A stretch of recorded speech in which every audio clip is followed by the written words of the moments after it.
Hi friends, நம்ம இன்றைக்கி இந்த கடல்பாசி ஸ்வீட் எப்படி பண்ணுறதுன்னு பார்க்க போகிறோம். வாங்க எப்படி பண்ணலான்னு பார்ப்போம். அதுக்கு நான் 10 கிராம் கடல்பாசியை ஒரு ½ hour முன்னாடி தண்ணியில் ஊற வச்சுட்டேன்.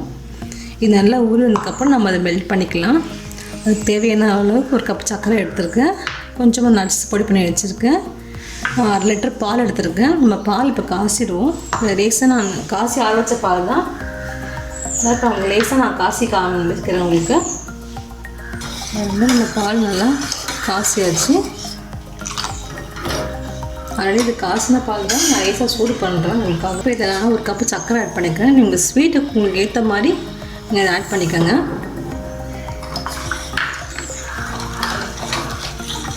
பால் நல்லா கொதிச்சிடுச்சு. நம்ம இறக்கி வச்சுருவோம். இதை நம்ம இந்த கடல் பாசியை நம்ம நல்லா உருக்கி எடுத்துக்கலாம். இதெல்லாம் மெல்ட் ஆகி வரணும். நமக்கு நல்லா கொஞ்சம் டைம் எடுக்கும். வெயிட் பண்ணுவோம். நம்ம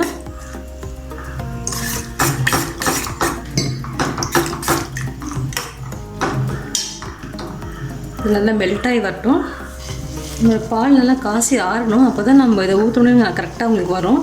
இந்த பால் நம்ம ஆறட்டும் வரைக்கும் வெயிட் பண்ணுவோம். ஆறுனதுக்கப்புறம் நம்ம ஊற்றிக்கலாம். அதுக்கு நல்லா அது மெல்ட்.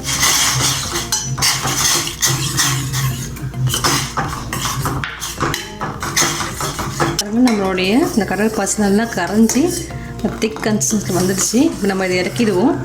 இந்த பால் கொஞ்சம் ஆறட்டும். இல்லை நமக்கு பாலில் சூடாக ஊற்றணும் தெரிஞ்சு போயிடும். கொஞ்சம் நம்ம வெயிட் பண்ணுவோம். இதில் நான் நெய் அப்ளை பண்ணிக்கிறேன். அப்போ தான் கொட்டாமல் நல்லா அழகாக வரும். அதுக்காக தான் தடவை வைக்கிறது.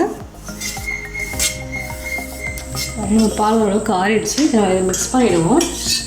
இந்த ஜெல்லி இதில் நம்ம ஊற்றிடுவோம். அதில்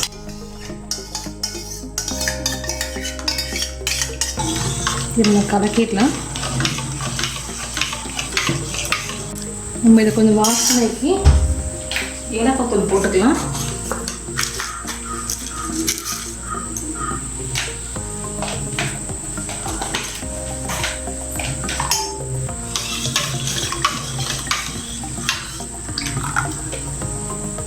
நம்ம இந்த பிளேட்டில் ஊற்றிக்கலாம்.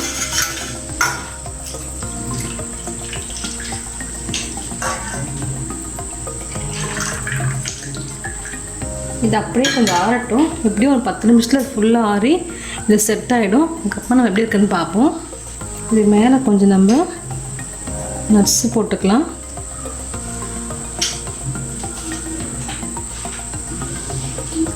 இது அப்படியே ஆறட்டும். நம்ம வெயிட் பண்ணுவோம். பாருங்கள், நம்மளுடைய கடல் பாசி மில்க் ஸ்வீட் நல்லா ரெடி ஆகிடுச்சு.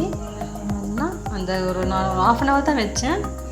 நல்லா இது வச்சு நீங்கள் 1 hour தேவை. 1/2 hour வச்சுனாலே போதும். சும்மா அந்த இதுக்கு நல்லா உங்களுக்கு கட்டியாக பார்த்துக்கு தான் நீங்கள் 1/2 hour வச்சு ஸ்லைஸ் போட்டுக்கலாம். நம்ம ஸ்லைஸ் எப்படி இருக்குன்னு பார்ப்போம். நம்ம இப்போ இதை கட் பண்ணி எப்படி இருக்குன்னு பார்க்கலாம்.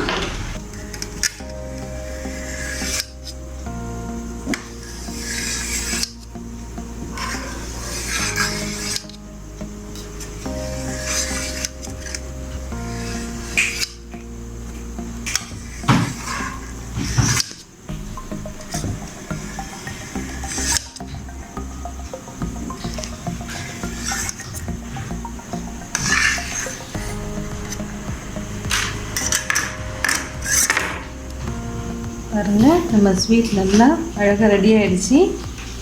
நீங்கள் அந்த ரெசிபி ட்ரை பண்ணி பாருங்கள். உங்களுக்கு கமெண்ட்ஸ் சொல்லுங்கள். தேங்க்யூ.